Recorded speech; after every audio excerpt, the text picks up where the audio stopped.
Merci de nous rejoindre sur Viva, bonsoir et bienvenue. Voici d'abord le titre. Air Madagascar reste cloué au sol, les vols de ce week-end sont tous annulés, la grève des personnels continue, la primature a échoué. Une surtension de l'électricité fournie par la Jirama détruit des appareils électroniques à Manartsu, en Atiazu et Anjanmanal. Le délestage fait également rage. Coup dur pour le couple ramassant les feux ont ravagé leur demeure familiale en Douaranfoot. Acte criminel, intimidation politique ou accident, l'enquête est ouverte. Les députés pro-HVM cherchent la tête de Jean-Marc Sarakoutmamoun s'il tente de destituer le président de l'Assemblée nationale. Et à l'international, à Charleston, aux États-Unis, Dylan Roof a reconnu être l'auteur du massacre de mercredi dernier. Ce jeune homme âgé seulement de 21 ans est inculpé pour assassinat.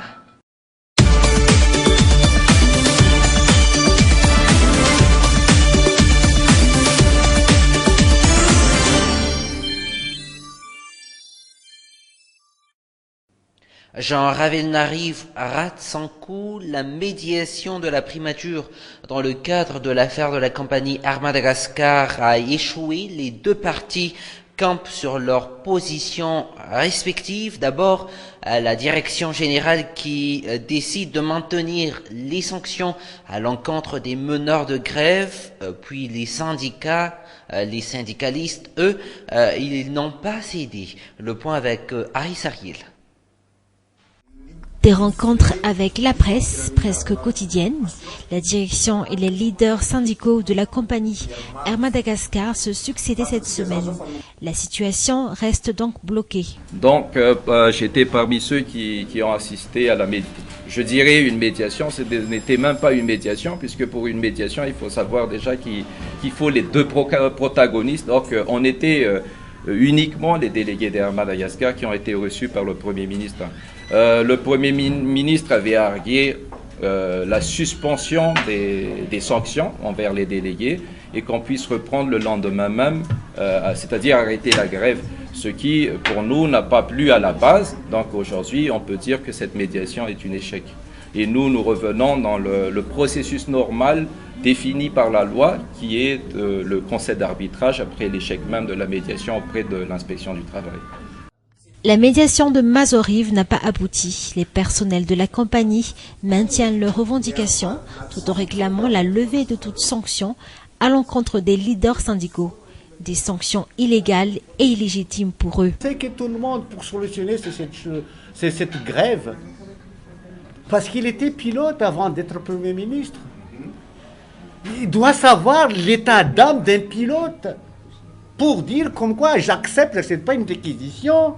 Est-ce que c'est une bonne chose de réquisitionner un pilote ou un responsable de personnel navigant? Mais seulement, ce qui est dommage, quand monsieur le Premier ministre est devenu Premier ministre, il a oublié tout ça. Il n'était plus pilote. C'est dommage parce que le mieux placé que tout le monde pour savoir ça. La direction générale de la compagnie Air Madagascar qui a décidé le licenciement des meneurs de grève, ils sont 4 et qui ne sont autres que les leaders syndicaux. Des syndicalistes qui ne vont pas reculer et qui comptent durcir la grève. Une grève qui aurait déjà occasionné plus de 7 milliards d'arrières de manque à gagner à la compagnie aérienne nationale. Et cette affaire ne restera pas là. Les syndicats feront recours auprès du Bureau international du travail, et ceci pour dénoncer les sanctions illégales prises par la direction générale de la compagnie Air Madagascar à l'encontre des leaders syndicaux. Les explications. On est maintenant à l'échec de la médiation. On va passer à l'arbitrage. Puis à l'arbitrage, on va encore assister les employés. On va les défendre. Mais au cas où il y a échec, où le conseil d'arbitrage va décider au tort des employés. Nous du côté des travailleurs, on va porter plainte devant l'OIT pour abus de pouvoir, ainsi que pour atteinte à la liberté syndicales et ainsi de suite. On verra. Parce que nous, on n'accepte pas du tout que l'État va abolir le droit des travailleurs. Cela fait donc une semaine que les avions de la compagnie aérienne Air Madagascar sont cloués au sol, que ce soit en Tananarive ou en province et parfois même à l'étranger, malgré une reprise timide hier avec 3 vols d'Air Madagascar. La situation reste la même pour ce week-end. Les vols de la compagnie seront encore annulés, des annulations qui obligent donc la direction de cette compagnie à rembourser ses clients. En politique maintenant, l'actualité, c'est cet incendie qui a ravagé le domicile du couple Ramarsan hier dans la soirée, vers 23h. Les feux commençaient à dévaster peu à peu la maison d'Alain Ramarsan, politicien de renom, et d'Olga Vamala Ramarsan, l'ancienne ministre de la population du gouvernement Berizik. Plusieurs dégâts matériels ont été recensés. Quant à l'origine de l'incendie, pour l'instant, elle reste à définir. Rappelons que ces derniers temps, Alain Ramarsan n'a cessé de faire parler de lui en critiquant ouvertement le régime en place. Et quand on parle de la politique, la trêve est donc à l'ordre du jour. L'évolution de la situation sera connue certainement après les fêtes de célébration du 55e anniversaire du retour de l'indépendance. Entre-temps, les tractations en couloir continuent. Objectif, élaborer le pacte de responsabilité. Les explications. Ils sont aujourd'hui près de 124 députés à composer la majorité à Timbazaz. Ils sont principalement ceux qui ont voté la motion de déchéance à l'encontre du président de la République.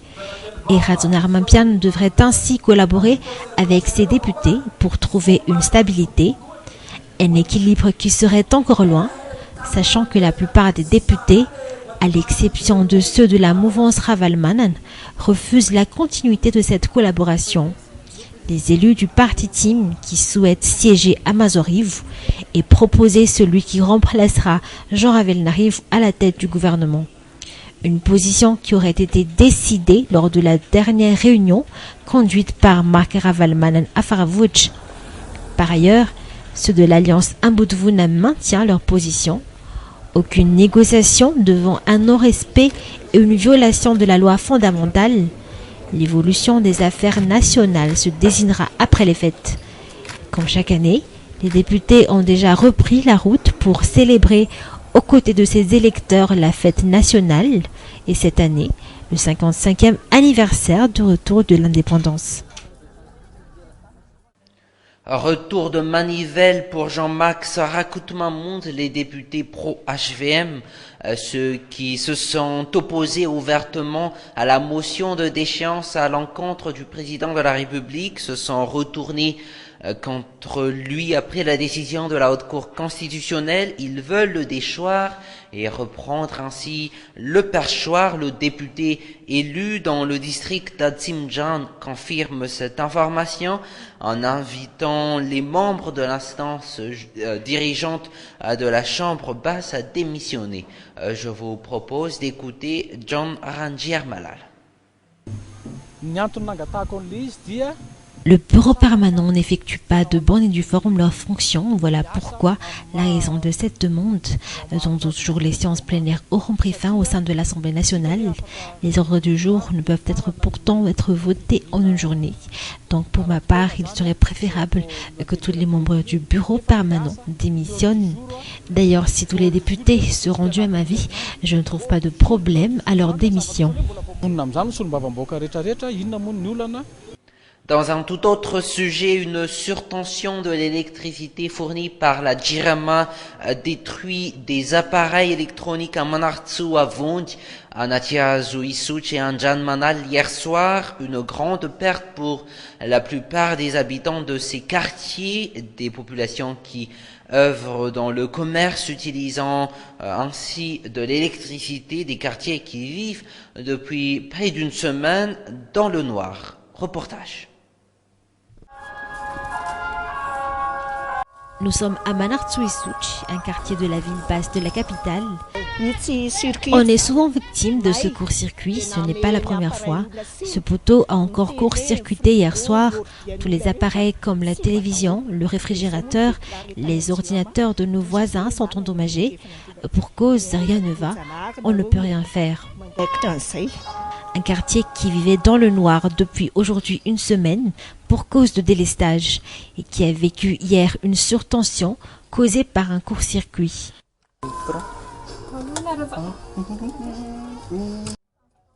Des appareils endommagés, le téléviseur de Nzak en est l'exemple.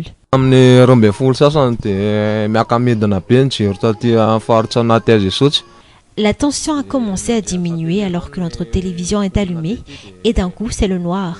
Et voilà les conséquences.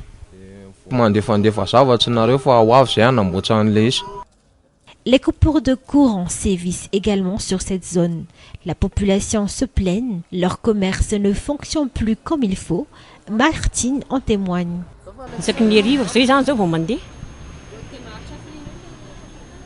Le délestage ici est courant, c'est presque tous les jours. Il dure environ 3 à 4 heures tous les soirs, alors que c'est le moment où le commerce commence à rapporter. On n'a pas le choix, on est obligé de rentrer. Les responsables au sein de la Jirama arrivent quand même sur les lieux pour réparer le poteau, mais ne se soucient pas de la source du problème.